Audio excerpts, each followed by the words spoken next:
Assalamualaikum warahmatullahi wabarakatuh.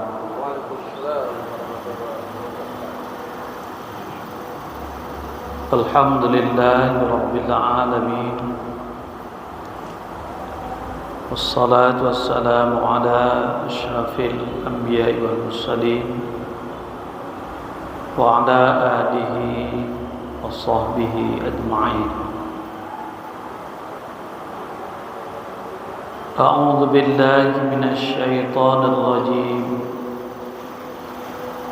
بسم الله الرحمن الرحيم. ألم تر أن الله يعلم ما في السماوات وما في الأرض ما يكون من نجوى ثلاثة إلا هو رابعهم ولا خمسة إلا هو سادسهم ولا أدنى من ذلك ولا أكثر إلا هو معهم أينما كانوا ثم ينبئهم بما عملوا يوم القيامة إن الله بكل شيء عليم.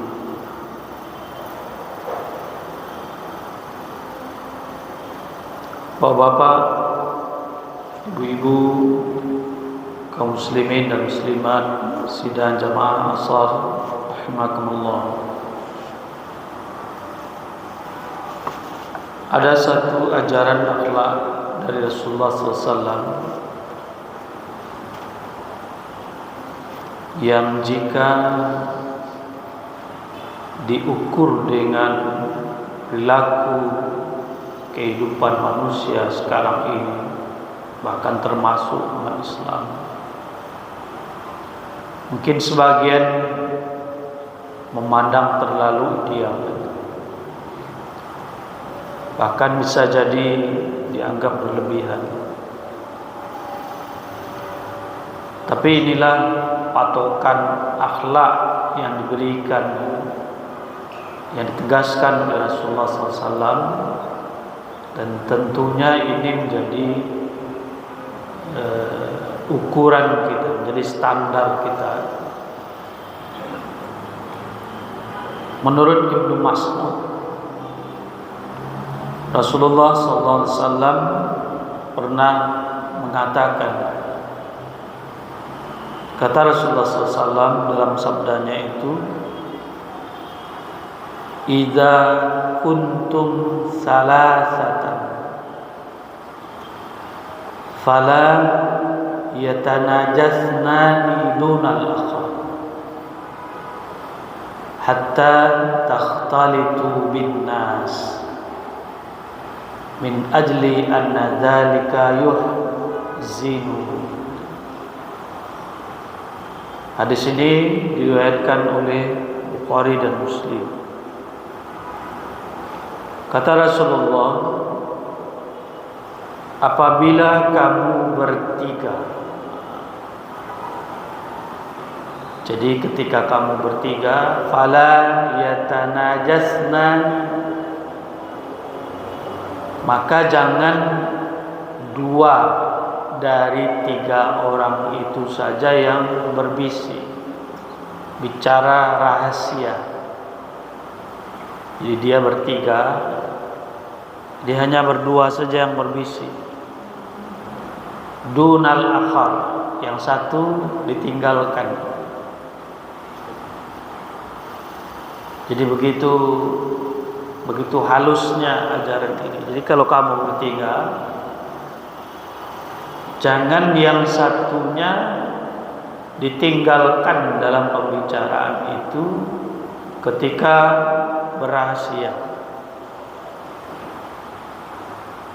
hatta takhtalitu bin nas, sampai kemudian datang banyak orang. Jadi begitu halusnya diajarkan, ketika kamu bertiga, jangan tinggalkan yang satunya, bantu orang lain saja itu. Padahal kita duduk bertiga ini. bicara bisik-bisik aja berdua. Yang satu antara mendengar dengar. Hatta takhtalitu binnas. Tapi kalau di situ sudah datang orang banyak, dia kemudian tidak sendiri, merasa sendiri lagi, itu beda. Min ajli anna dzalika yuhzinu. Yang demikian itu agar tidak terjadi salah paham, bikin dia merasa tidak enak, bikin dia sedih, sakit hatinya, tidak dianggap nyawanya. Jadi segitunya Rasulullah SAW mengajarkan betapa seseorang mesti sensitif terhadap ketersinggungan orang lain. Kan dalam hidup ini seringkali kita bertemu dengan kondisi di mana dia pada posisi paraso, tipih telingo, mudah tersinggung kan. Dia minta orang-orang menghargai dia.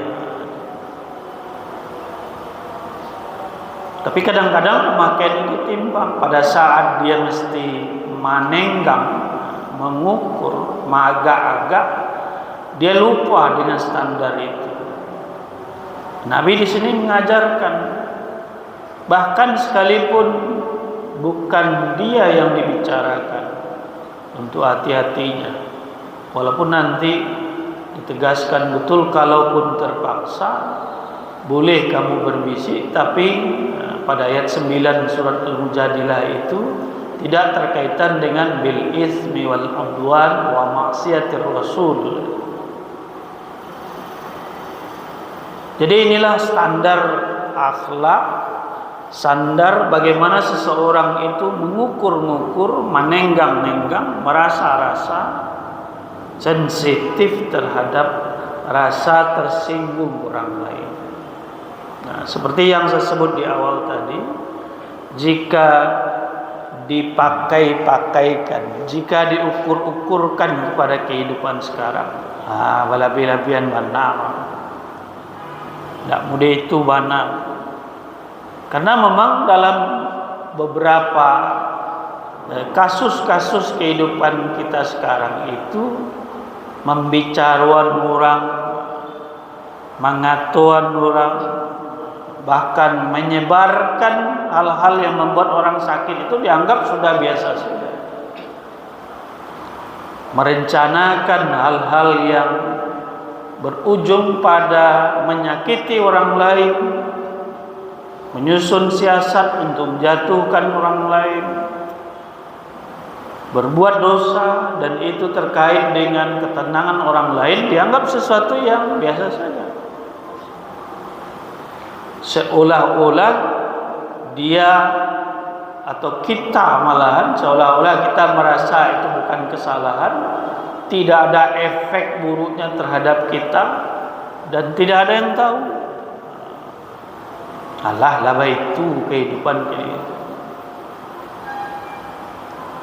Di dalam ayat 7 surat Al-Mujadilah yang kita baca di awal tadi itu dikatakan oleh Allah, tara annallaha ya'lamu ma fis samawati wa ma fil ardh. Kamu jangan merasa ada yang silap dari pengawasan Allah. Apapun di langit, di bumi, itu Allah tahu semuanya. Kamu jangan merasa bebas bersiasat, menyusun rencana menyakiti orang lain. Ma yakunu min najwa thalathatin illa huwa rabi'uhum. Tidak ada orang yang bebas kemudian merasa tidak ada yang tahu, dia bicara bertiga saja. Tidak. Illa huwa rabi'uhum. Allah yang keempat dari dia. Allah ada di situ. Wala khamsatin illa huwa sadisuhum. Tidak juga berlima, ada Allah di situ. Allah yang keenamnya. Malahan sebenarnya cukup aja itu sebagai contoh, tidak tiga tapi Allah yang keempat, tidak lima tapi Allah yang keenam. Tapi ditekankan lagi di selanjutnya ayat itu, wala adna min dzalika wala aktsara illa huwa kecuali Allah itu ada, illa huwa ma'hum aina makan. Jadi inilah yang menjadi standar yang ditetapkan oleh Allah Subhanahu wa taala melalui rasulnya. Kita pandai agak-agak 5 orang nan tidak kata semua. Semoga kita mengacu kepada Allah, akhlak mulia yang diajarkan oleh Rasulullah sallallahu alaihi wasallam ini, sehingga kita semakin sayang Allah Subhanahu wa taala. Billahi taufiq wal hidayah. Assalamualaikum warahmatullahi wabarakatuh.